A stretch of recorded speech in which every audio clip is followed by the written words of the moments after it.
Здравствуйте, дорогие друзья! Сегодня у нас 11 октября, среда.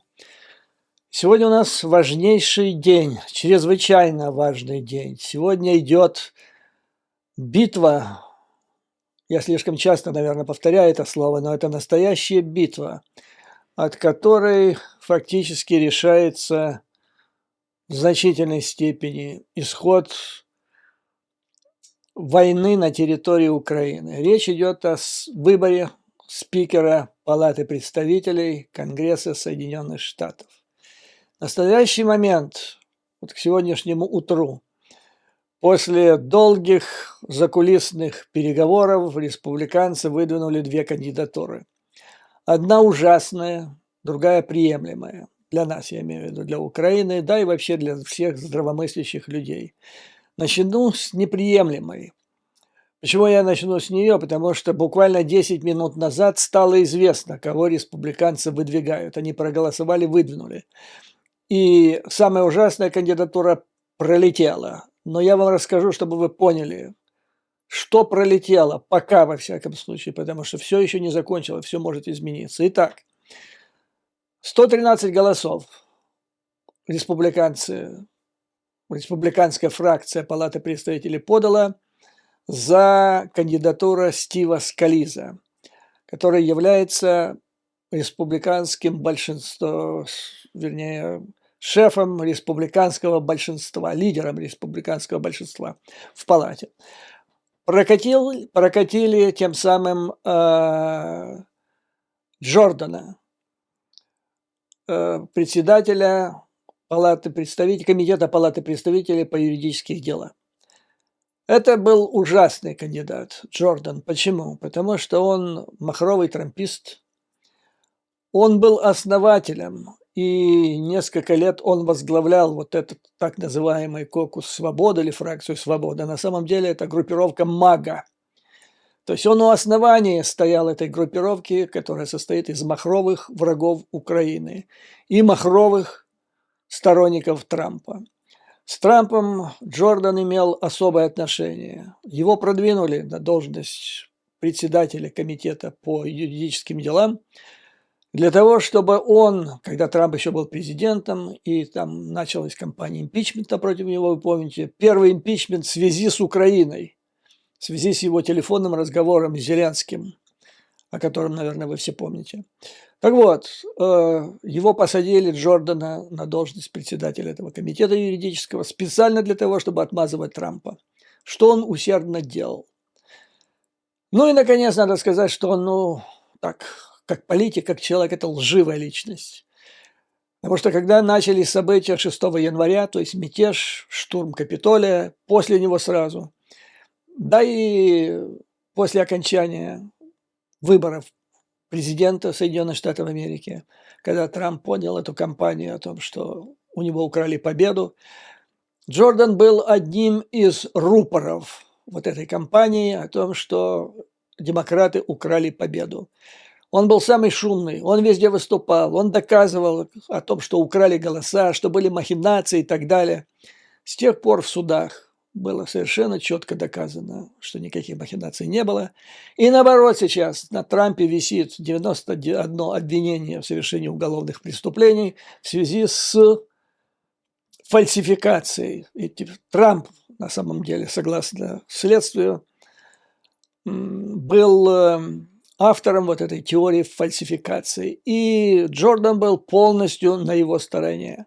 Так вот, когда запахло жареным, когда суды начали принимать одно решение за другим, в результате которого было показано, что на самом деле фальсификацией занимался Трамп и его сторонники, Джордан тут же съехал, начал всем рассказывать о том, что он не кричал о том, что выборы сфальсифицированы, он лишь настаивал на том, чтобы они были тщательно подсчитаны, их результаты. Ну, во времена 21 века интернета, телевидения, все записано, все зафиксировано, то есть ложь налицо. Ну и, наконец, он ярый противник помощи Украине. И я думаю, как я вам рассказывал раньше, я практически в этом уверен, что эта ненависть к Украине со стороны трампистов, она даже может быть не столько геостратегическими вопросами можно объяснить, какими-то там великими соображениями политики. Все гораздо проще. Это месть Трампа и его сторонников Украине за первый импичмент. Второе – стремление создать хаос в стране, раскол в стране, для того, чтобы, это единственный шанс Трампа не оказаться за решеткой. И вот из этих шкурных интересов они и сражаются. Буквально 4 дня назад, одно из последних интервью, которое я слышал Джордана, по поводу предоставлять или не предоставлять помощи Украине, он однозначно говорил, я не вижу в этом необходимости. Он говорил, что Израилю, да, на Израиль напали, ему грозит экзистенциальная опасность. А Украина это не первый вопрос. Когда мы решаем вопрос о Украине, мы должны на первое место ставить Америку. Вот так вот. Ну, слава богу, он пролетел. Пролетел с минимальным преимуществом, потому что для того, чтобы выдвинуть сейчас номинацию, скажем так, это номинация, это еще не выборы, его не выбрали еще, это номинировали. Нужно было набрать 113 голосов, и он их набрал. То есть, видите, тютелька в тютельку, как говорится.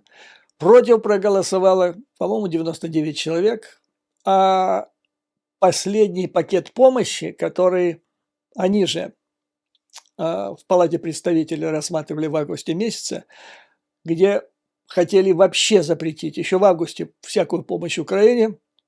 Нам был подан законопроект Матта Гейтса, и за него проголосовало около 90, подали около 90 голосов республиканцы. То есть с тех пор количество противников Украины увеличилось еще на 9, слава богу, это не так много.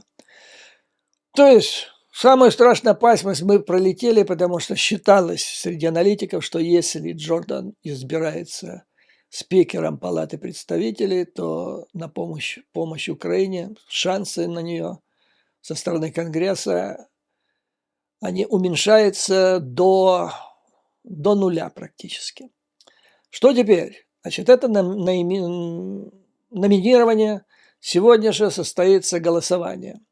Республиканцы могли бы надеяться на помощь демократов, но они хотят сделать так, чтобы спикер был выбран большинством голосов республиканцев. А в голосовании будут участвовать и те, и другие. Теперь для того, чтобы спикер был выбран, ему нужно набрать 227 голосов. Ну а республиканцев вообще в целом в Палате представителей 221.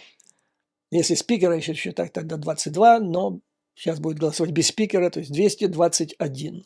Вот нужно набрать это количество голосов. Вернее, простите, надо набрать 217 голосов, а у них фактически будет голосовать 221. Будем наблюдать, что произойдет, потому что Стив Скалис, он, в отличие от Джордана, который бывший борец, и человек, которого предыдущий спикер Палаты представителей Боннер, республиканец, он называл его законодательным террористом. Вот такой вот борец, специалист кидков через бедро в политике.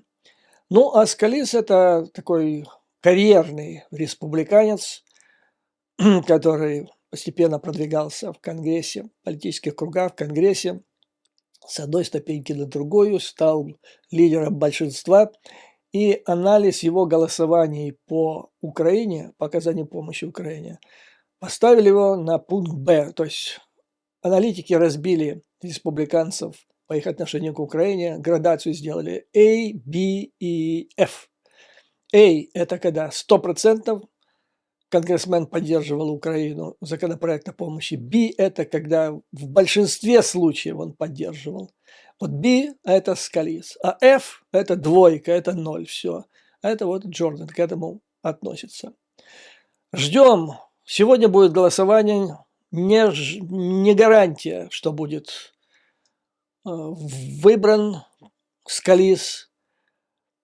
некоторые говорят, учитывая, что Маккартни выбирали в 15 раундах, аналитики многие не исключают, что, может быть, на этот раз понадобится не меньше.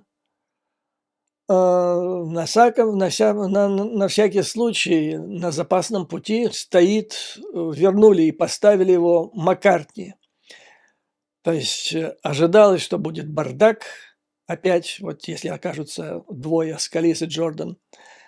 И ожидалось, что будет возможен такой вариант, что и 15 раундов, и 20 не хватит. И тогда, значит, есть вариант вернуть обратно Маккартни. Маккартни после долгих жеманств и колебаний сказал, что ради страны он готов, значит, на этот путь.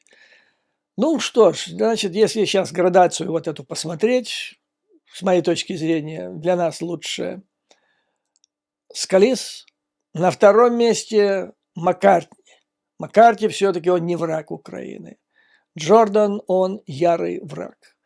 Ну и в связи с этим, а также в связи с начавшейся агрессией Хамаса против Израиля и боевые действия, которые там не стихают, а наоборот в географических рамках даже расширяются, стал все эти дни один из основных вопросов стоял Украина. Но когда я говорю один из основных, я имею в виду, что вот именно в связи с выборами спикера Палаты представителей, потому что в связи с войной в Израиле вопрос о Украине ушел далеко, на задний план. И прежде всего в средствах массовой информации. И это плохо. О Украине говорят в основном аналитики и политики, которые понимают, что такое стратегия, что такое геополитика, которые понимают глобально ситуацию в мире, интересы Соединенных Штатов и что поставлено на карту сейчас. То, о чем мы с вами говорили месяцами уже. Так вот, значит, что касается пакета помощи Украине. Понимая, что, мягко говоря, стопроцентной гарантии, что не будет избран Джордан, не было, и пока еще и нет, сторонники Украины, даже я скажу не сторонники Украины, а сторонники оказания помощи Украине, вместе с администрацией разработали следующий план. То есть, как я вам рассказывал, даже несмотря на то, что примерно половина республиканцев в Палате представителей за помощь Украине, правила Палаты таковы, что спикер может по своему усмотрению вносить законопроект или не вносить. То есть даже если половина республиканцев будут говорить, поставьте на голосование, мы проголосуем, а он может не выдвинуть. Вот такие у него полномочия. Поэтому, значит, рассматривали много вариантов. Варианты, большинство из них благоприятные для Украины, сводились к тому, что надо объединить помощь Украине и Израилю в одном пакете. Здесь есть много аргументов, почему это нужно сделать. Потому что обе стороны оказались на одной стороне баррикад, в одной лодке. Это единый фронт. Это, некоторые аналитики, политики говорят, это партнеры теперь, учитывая то, что им противостоит. Дальше мы поговорим об этом. То есть надо объединять. Республиканцы из Палаты представителей тут же полили это холодным душем. Говорят, а что поливать? Вот сенатор Кроули, Джош Кроули, высказался таким образом, что война Израиля сейчас – это для него экзистенциальная проблема. То есть быть или не быть вопрос решается. А Украина – это так. Поэтому помощь, которая Украине должна идти, ее нужно срочным образом перенаправить в Израиль. А Украины там последние цифры такие были 5 миллиардов где-то остается на помощь в различных ведомствах. Из них у Министерства обороны, у Пентагона остается 1,6 миллиарда. Это для восполнения, воспроизводства тех вооружений и боеприпасов, которые уже были поставлены в Украине. То есть он выступал даже для того, чтобы за то, чтобы вот сейчас забрать это и перенаправить Израилю. За это он подвергся жестокой критике. Надо сказать, это опять вот этот ну вы понимаете, хитро-о чего. Трампист, который, он такой человек с блестящим образованием, по-моему, Гарвард закончил, растущая звезда республиканской партии. Он даже видит себя, ну, 24-й год он пролетает, а потом он видит себя кандидатом в президента. Но такой жучок.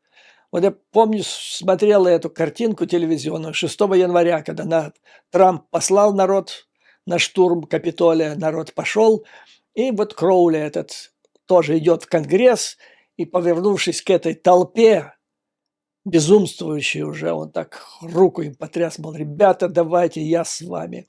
Как только это все закончилось, ребят повязали, он тут же слил воду. Вот такие вот, понимаете, сторонники трампизма и противники Украины в Конгрессе Соединенных Штатов Америки. Так вот, значит, идея объединить, республиканцы сказали, нет, не надо объединять, будем рассматривать отдельно. И тогда был последний решающий ход, который назвали гамбитом. То есть, в принципе, это как русская рулетка. Если проскочит, значит нормально. Если нет, то идея заключалась в следующем. Митч МакКоннелл, лидер республиканского меньшинства в Сенате, которого Нэнси Пелоси, уважаемая мною Нэнси, как-то в суе обозвала московский Митч за то, что он где-то как-то там поддержал Путина или Москву. Это было еще до вторжения в Украину. Там Дерипаска собирался у Митча МакКоннелла в штате строить свой завод. Но это должно было помочь избирателям, рабочие места, поэтому Митч это поддержал. Но сейчас он оказался бойцом, стратегом и бойцом. Он видит это дело, вот как мы с вами обсуждаем это, вот тем же самыми словами, формулировками говорит он, видя важность победы Украине для всего мира. Придумали план. Вообще, законопроект о финансировании, по идее, должна инициировать Палата представителей. В этом случае решили, что давайте сделаем наоборот. Сенат разработает законопроект, в котором в одном пакете будет помощь Украине, Израилю и Тайваню. Из всего пакета, который может составить, там разные цифры, от 90 до 100 миллиардов. 60 миллиардов примерно вот называли это помощь Украине. И потом Сенат принимает о том, что он примет на двупартийной основе этот законопроект, сомнений практически нет. И тогда Сенат это направляет в Палату представителей. И вот тут начинается этот, как говорят, гамбит.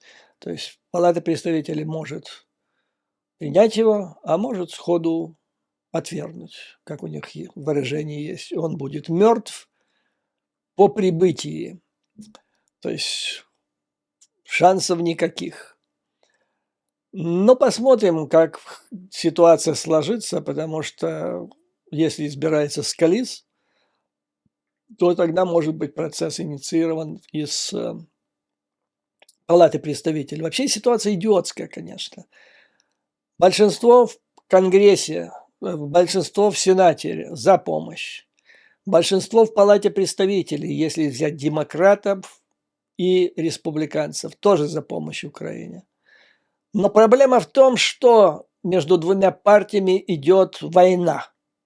И, кстати, поговорим о том, чем это грозит Соединенным Штатам. На примере Израиля, кстати. Так вот, идет война. И в условиях этой войны республиканцы говорят, мы будем принимать только те законопроекты, для которых будет большинство нашей фракции, республиканской фракции. Но если не будет у нас большинства, то мы не будем их голосовать, принимать, потому что мы не хотим принимать на двупартийной основе. Вот такая вот ситуация. То есть нарастает хаос. И это только начало, потому что, ну смотрите, законопроект о временном финансировании правительства, он истекает 17 ноября. До этого времени Палата представителей должна принять его, а это непросто. Это все-таки на целый финансовый год закон о финансировании, куда и военный бюджет, и все остальное входит. То есть там работать и работать. Теперь самым срочным образом надо решать вопрос с оказанием помощи Израилю и по большому счету до конца ноября надо решать вопрос с выделением денег на помощь Украине. Значит, что касается Израиля помощи, там шли дебаты о том, что вот если мы будем продолжать Украине поставлять оружие, боеприпасы, то их не хватит Израилю. Ну, пока ситуация, слава богу, благополучная. В том смысле, что Израилю нужны другие виды оружия и боеприпасов, нежели Украине. Израилю нужны так называемые перехватчики для железного купола, Украине они не нужны. Затем нужны высокоточные бомбы для авиации. Украина пока тоже обходится без них. Но говорят, что если Израиль начнет широкомасштабную наземную операцию в центре Газа, вот там, может быть, понадобятся и те виды оружия, что и Украине. Но пока это, значит, на первом месте не стоит. Что касается Украины, то идея такая, как я вам раньше рассказывал. В одном пакете принять много денег, чтобы хватило их на все время до окончания президентской кампании в Соединенных Штатах, потому что опять вот ставить каждый месяц, там или каждые 2 месяца, 3 месяца о новом пакете, это вряд ли удастся. То есть дай бог один раз, одним ударом получить все. Вот на это все и нацелено. Интересное сообщение CNN. Значит, CNN сообщает со ссылкой на американскую разведку о том, что полученные ею данные, вот буквально свеженькие данные, свидетельствуют о том, что Иран не предпринимал участие в непосредственной подготовке нападения Хамас на Израиль. При этом подчеркивается, что это не окончательный вывод, что мы продолжаем искать, продолжаем следить. Примерно такие же голоса раздавались, насколько я слышал, читал, из правительственных кругов Израиля. С другой стороны, вот я пообщался, у меня есть хорошие связи с журналистами-расследователями, очень классными, из Израиля. И они мне рассказали, что фактически разведсообщество Израиля сейчас реально опасается найти информацию, которая будет подтверждать о том, что Иран непосредственно готовил Хамас к этой операции. Того же самого, вот по моим наблюдениям, боятся и в Соединенных Штатах Америки. Почему боятся? Потому что если будет получена такая информация, что Иран готовил эту операцию Хамас, непосредственно участвовал в ее подготовке, ну тогда надо бомбить. Тогда надо бомбить. То есть израильская общественность потребует мести. И надо будет бомбить Иран, а это колоссальная эскалация конфликта. Просто колоссальная. И были предположения, у меня они были, что идея вот нападения Хамаса на Израиль, помимо всего прочего, она состояла еще в том, чтобы расширить конфликт. Чтобы реально в географическом плане она вышла за пределы Украины, за пределы российской агрессии в или против Украины и стала фактически де-факто мировой войной. Я ее считаю уже мировой войной, потому что, понимаете, вот американцы и официальные представители Израиля, они сейчас, вот в связи с тем, что я вам сказал, они провели такую тонкую черту. То есть отрицать, что Иран, ну, Хамас – это детище Ирана. Иран оплачивает, вооружает. Существует Хамас благодаря Ирану, как ни крути. Поэтому вот говорят, да, это так, но нет подтверждений о том, что Иран непосредственно участвовал в планировании этой операции. А это значит, что в этой агрессии, в этой террористической операции, значит, он не замешан. Но тут, понимаете, тоже возникает вопрос. Если ты создал вот это чудо, да, ужасное чудо этого урода, если ты дал ему деньги, если ты его подготовил и вооружил, ну против кого? Для чего? Зачем? Потому что цель Хамаса понятна, такая же, как цель Ирана. Зачем ты его готовил, вооружал, давал ему деньги? Понятно для чего. И потом не обязательно сидеть за одним столом и планировать так. Вот ты там, Мухаммед, ты идешь со своим отрядом в эту точку, в эту локацию, а ты идешь вот в эту. Не обязательно делать, просто надо дать отмашку, сказать так. Над сей Хайфой безоблачное небо. Ну, что-то так примерно, да? И все. И этого достаточно. И это все по большому счету понимают. Но все этого же опасаются. И в Соединенных Штатах Америки. Поэтому вот как во время агрессии России против Украины был поставлен вопрос, и тут же возникла стратегия Белого дома. Мы помогаем Украине в отражении агрессии, но это надо делать так, чтобы это не привело к Третьей мировой войне. Тогда шла речь о том, чтобы не эскалировала ситуация до применения ядерного оружия. Теперь тот же самый вопрос, только речь уже не идет о ядерном оружии, а речь идет о том, что чтобы в географическом плане эта обстановка, значит, агрессия Хамаса и ответные удары Израиля не приобрели, то есть не захватили весь Ближний Восток, потому что если это начнется, это будет ужасно. Что касается России во всем этом раскладе, то, ну, я наблюдаю за различными точками и продолжаю их соединять. Так вот, еще одна точка, которую мы сейчас подсоединим к тем, которые свидетельствуют о том, что за всем этим стоит не только Иран, а еще Россия. Не так давно были сообщения, вы, наверное, все об этом знаете, о драматическом увеличении военных расходов Кремля на следующий финансовый год.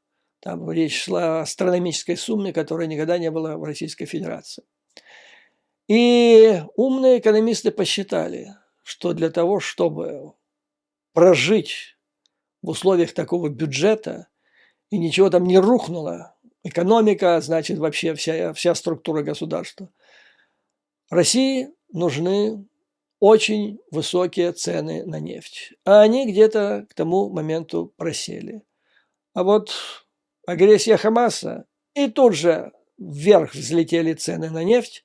Сейчас, правда, сегодня я смотрел, они опять чуть-чуть устаканились. Но если дальше это пойдет, то они, безусловно, опять взлетят наверх. То есть опять, вот понимаете, координация. Если посмотреть еще на различные активные мероприятия и тезисы, которые продвигает сейчас Кремль, я говорил о нем, это такие месседжи о том, что они готовы, только смягчите это, они обращаются к Соединенным Штатам, смягчите ваши требования, и мы пойдем на переговоры по урегулированию ситуации в Украине, вплоть до того, что даже чуть ли не Крым отдадим, но со временем с этих 4 территорий вообще чуть ли не можем уйти. То есть главное втянуть в переговоры. То есть ситуация напряженная. Путин, по большому счету, он делает тоже вот гамбит пошел, то есть взвинтил цены, не цены, а расходы на оборону. И ему он не может долго держать государство под надежным контролем длительный период времени. И вот тут, значит, то есть ему надо как-то это заканчивать. Надо отвлечь внимание от России и Украины. Надо, чтобы меньше Украина получила помощи, а желательно вообще не получила. И тут и начинается, как это все вместе, в один день. И тебе, пожалуйста, мага, трампистская мага зашевелилась. И тебе агрессия Хамаса против Израиля. То есть это, конечно, можно списать на чудовищное стечение обстоятельств, но оно настолько чудовищное и настолько оно одновременное. То есть мы все-таки о исторических событиях говорим, между ними, даже если неделя-две пройдет, то это уже почти одновременно. А когда это происходит буквально день за днем, как вот начало артиллерийского удар, самый мощный за 19 месяцев войны, артиллерийский удар, вернее, воздушный бомбовый удар Российской Федерации буквально на следующий день после начала агрессии Хамаса против Украины. Это еще одно такое случайное, якобы случайное совпадение, которое вызывает вопросы. Теперь, что касается, вот интересно. То есть, да, я все-таки подведу этот итог. То есть, с моей точки зрения, американская разведка, а может быть и разведка Израиля в какой-то степени, сейчас не будут, вернее как, вот, знаете, поступает вам развединформация, вы аналитик, а у вас шеф, начальник разведки, у которого там свои связи с премьер-министром, другими важными лицами, и вот разведчики с поля там, или электронная разведка дает вам информацию. Вот две противоречащие точки зрения. Одна говорит о том, что Иран готовил, причастен к подготовке этой операции, а другая, что нет, железобетонных данных у нас нет. А что такое железобетонные здания? Это видеосъемка из того бункера, где они это все делали. А вот если кто-то источник вам сказал, что он знает, что было такое заседание и так далее, то это уже не железобетонно. Это вот надо проверять источника, насколько он раньше давал надежную информацию и так далее. Так вот, в нынешних условиях, когда аналитик будет держать вот эти два агентурных сообщения и будет решать вопрос, которому из них поверить, я очень подозреваю, что он возьмет за основу то, где будет говориться о том, что Иран не причастен к конкретной подготовке этого террористического акта или агрессии. Что может не соответствовать правде? Я имею в виду реальных событий. Это уже, так сказать, политика. Тут разведка, аналитика заканчивается, начинается политика. Теперь интересная информация. Уроки Израиля для Соединенных Штатов Америки. Вот я сейчас смотрю, что происходит в Израиле, как это все началось. Но как-то так вот меня настораживает, что Соединенные Штаты находятся чуть ли не на пороге этих событий. Не в том смысле, что завтра на него нападет какая-то террористическая организация или там какая-то страна нападет на Соединенные Штаты Америки. Но могут быть события не менее важные и трагические, чем нападение Хамас на Израиль. Кстати, американцы вот посчитали количество населения в Израиле и количество жертв, которые израильтяне уже понесли в связи с агрессией или нападением Хамас. И получается, что для того, чтобы провести параллели с Америкой, сначала сказали, что это для Израиля как 9/11. Говорят, нет, не 9/11. Если считать, какой процент жертв был получен в результате вот этих событий. Учитывая, что население Израиля где-то около 10 миллионов, эквивалентным для Америки по трагическому исходу, по потерям людей, было бы где-то 4 9/11, потому что 9/11 погибло где-то 3,5 тысячи, да, но население Соединенных Штатов намного же больше. Поэтому в процентном отношении говорят, что это было бы в Америке эквивалентно теракту, в котором бы погибло 15 тысяч человек. Представляете? Это чудовищные цифры. Так вот, какие уроки события в Израиле несут для Соединенных Штатов? Разрушительная партийность, двупартийность, вот эта борьба между различными группировками, что в Израиле, что в Соединенных Штатах, которых мне он рассказал вот в первой части, вы видите. Когда речь идет не на первом месте ставятся не соображения национальной безопасности, а шкурные интересы даже не политиков, даже не кланов, а отдельно взятых людей. О этих людях мы сейчас с вами тоже поговорим. Вот это разрушительная партийность, так сказать. Затем, в результате этой партийности, вот Соединенные Штаты опять напоминают совершенно идиотскую ситуацию. Я вам наговорил, сенатор Тубервилл, который сейчас задерживает назначение, утверждение лиц на 300 самых высоких военных позиций в Пентагоне. 300! То есть вот армия обезглавлена. Нету сейчас начальника штаба, по-моему, армии, да, по-моему, нет. Масса других людей в генеральских должностях. И вот такие события происходят. То есть, у него проблемы там с абортами. И говорит, нет, я не сниму свои возражения, никакого назначения не будет. Там не только о военных речь идет. Сейчас посла Соединенных Штатов в Израиле нету, не утвердили до сих пор. Затем незащищенные границы в Израиле. Ну, в Израиле старались, сделали вот эту стену, оказалось, что она не защищенная. Южная граница Соединенных Штатов. Там, конечно, ситуация не менее драматическая, но драматизм нарастает. То есть там идет эскалация за каждый день в августе месяце по подсчетам иммиграционных властей незаконно была пересечена граница, южная граница Соединенных Штатов. То есть пересекали ее 5700 примерно, 5700 человек в день. Только в августе месяце. И это количество, эта цифра постепенно растет. Там, говорят, обнаружили уже за 100 людей, которых есть основания подозревать в терроризме. И там прут же не только мексиканцы, там из Венесуэлы люди прут. А Венесуэла – это же дружественная страна Российской Федерации. А массовая эмиграция исторически использовалась спецслужбами Советского Союза, а теперь и России, для внедрения своей агентуры в Соединенные Штаты.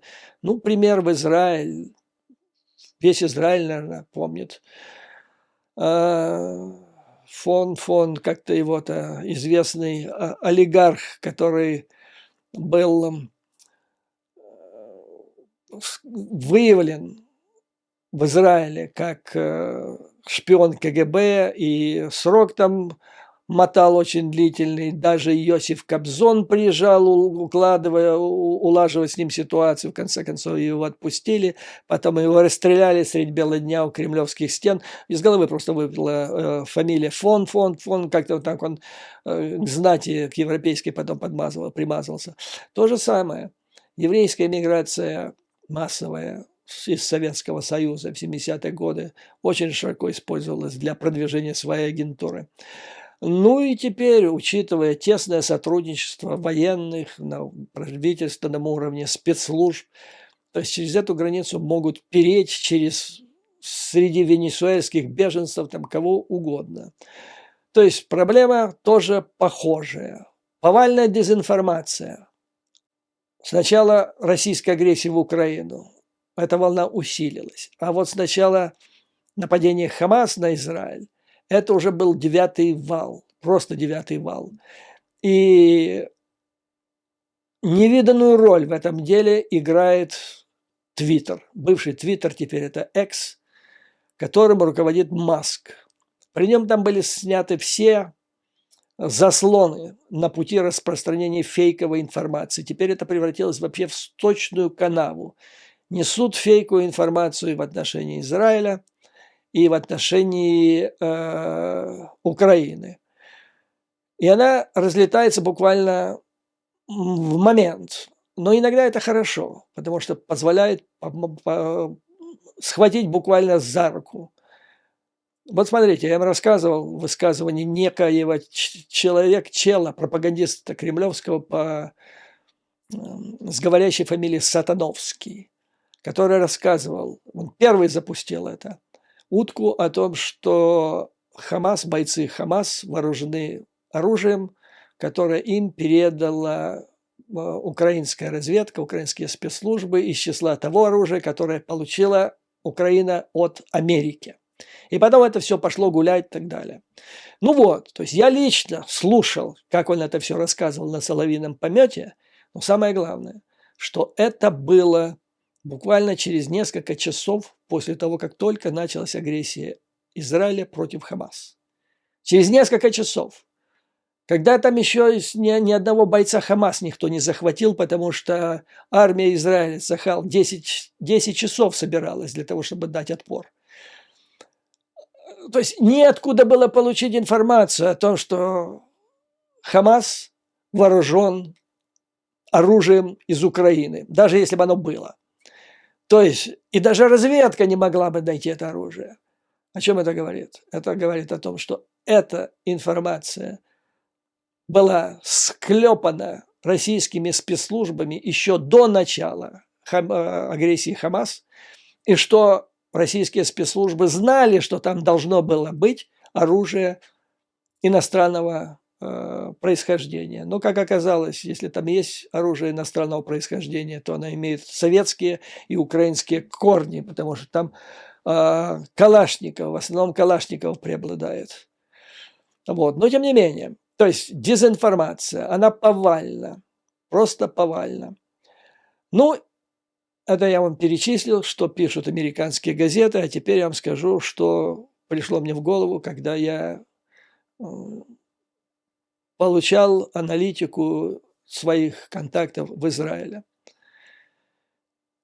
Есть еще одна параллель, и очень настораживающая. Это Нетаньяху, премьер-министр Израиля, и Трамп. Вот мои источники в Израиле считают, я сразу оговорюсь, я вполне допускаю, что сотни, может быть, тысяч израильтян возмутятся и будут не согласны с этой точки зрения. Но я скажу, что другие сотни тысяч считают, что это так. Потому что я говорил с людьми, которые их представляют. Так вот, одна из основных причин того, что произошло с Израилем, это премьер-министр Нетаньяху. Человек, который одной ногой стоит в тюрьме. И сейчас главная, единственная цель его жизни – не попасть туда. И для этого, чтобы стать премьер-министром, он начал заключать всевозможные там немыслимые для его прошлых сторонников политические союзы. И это же привело к разладу между ним и верхушкой спецслужб Израиля, военных. То есть они, вот когда он затеял реформу эту судебную, то цель его была не для того, чтобы улучшить функционирование системы власти в Израиле. Речь шла о том, чтобы сделать circumcision, или это самое обрезание, вот такое интересное, система судебной власти в Израиле, чтобы нельзя его было отправить за решетку. Но это привело к массовым волнениям, тысячи людей выходили на улицу, верхушка спецслужб была недовольна и так далее. То есть государство оказалось расшатанным в результате вот личных проблем господина Нетаньяху. И вот слушая все это, я вспоминаю, что я вам говорил уже в течение многих месяцев. Нечто подобное же висит сейчас дамокловым мечом над Соединенными Штатами Америки. И это все выражается единым словом «Трамп». Против него висит 91 обвинение в совершении тяжких уголовных преступлений. То есть по статистике аналитики американские говорят, не было никогда такого, чтобы человек, против которого выдвинули такое количество обвинений, чтобы он избежал приговора хотя бы по одному из них. А это уже тюрьма. Все, тюрьма. То есть его главная цель сейчас – предвыборной кампании. И потом, если он станет даже президентом, то есть теоретически, очень теоретически, может быть, что его приговорят и изберут президентом. Это будет дикая ситуация, потому что президент тогда должен будет отправлять свои президентские полномочия из тюремной камеры. Но там есть прецедент, согласно которому его полномочия, он, то есть, будет формально президентом, но его функции будет исполнять вице-президентом или спикер Палаты представителей. Это уже 10-е дело. То есть, даже если он станет президентом, то все равно он будет думать о том, как все-таки не оказаться в тюрьме, если он туда не запрут сразу. И это вот все содержание его жизни. А что нужно для этого делать? Нужно расшатывать лодку в своей собственной стране. Нужно раскалывать общество, чтобы на волне, вот когда тихий, спокойный процесс демократический, у него и шансов-то нету. А вот расколоть страну, создать хаос – это шанс. Вот то же самое получается. Это тройка гнедых: Нетаньяху, который, как говорят мои израильские источники, в своих шкурных целях качал страну до такой степени, что Хамас понял с Ираном: можно начинать. Это Трамп, который сейчас на этой же волне рвется к власти. И это кремлевский, бледная моль, которая тоже загнала себя в угол своими безумными агрессиями. И теперь у него тоже выход такой: надо что-то делать, потому что если он просто так проиграет, это Гага, это тюрьма, это все. И вот для этого он и мутит. То есть у него вариант или тактическое ядерное оружие применить, как он грозился. Сейчас он видит, что уже на это не реагирует, все. Козырная карта бита еще до того, как ее использовал. Теперь надо расширять по географическому спектру эту войну, агрессию против Украины. Поэтому не зря, я считаю, я с вами сразу делился, и сейчас американские газеты пишут, в этой ситуации Израиль и Украина – это партнеры. И поэтому помощь должна оказываться в одном, ну, я не скажу пакете, можно их разделить, эти пакеты, то есть это не обязательно. Но эти обе страны, они решают одну и ту же задачу, и они объективно обречены на то, чтобы помогать друг другу. Потому что если Украина будет бить Путина, ВСУ будут бить Путина в Украине, у Путина меньше времени будет для того, чтобы лезть на Ближний Восток и там разжигать дальнейший конфликт. И наоборот. То есть Украина – это второй фронт для Израиля, Израиль – это второй фронт для Украины. Такая вот, господа, ситуация сложилась у нас сейчас, на настоящий момент. Ждем с нетерпением результатов голосования в Палате представителей по выборам спикера. От этого очень много зависит. И, как всегда, то есть много позитивных факторов, над которыми надо работать, чтобы привести нас к победе. Поэтому, как всегда, слава Украине и ее вооруженным силам. Враг будет разбит, победа будет за нами. Вам, дорогие друзья, выдержки, мужества и твердой веры в нашу победу. Я обращаюсь сейчас прежде всего к своим украинским слушателям. А теперь хочу обратиться к нашим израильским друзьям. Господа, друзья, мы горько скорбим о тех потерях, которые вы понесли за последние дни в результате ничем не спровоцированной агрессии. Мои зрители из Украины пишут, выражают свои симпатии, сочувствие. И так уж сложилось, что Украина и Израиль оказались в одной лодке. И, слава богу, эта лодка плывет на стороне сил добра. И я уверен, что нас никто не остановит перед достижением полной и решительной победы. Поэтому желаю вам, господа, друзья в Израиле, выдержки, мужества. Я уверен, что вы уверены в вашей победе. Да будет так. До новых скорых встреч.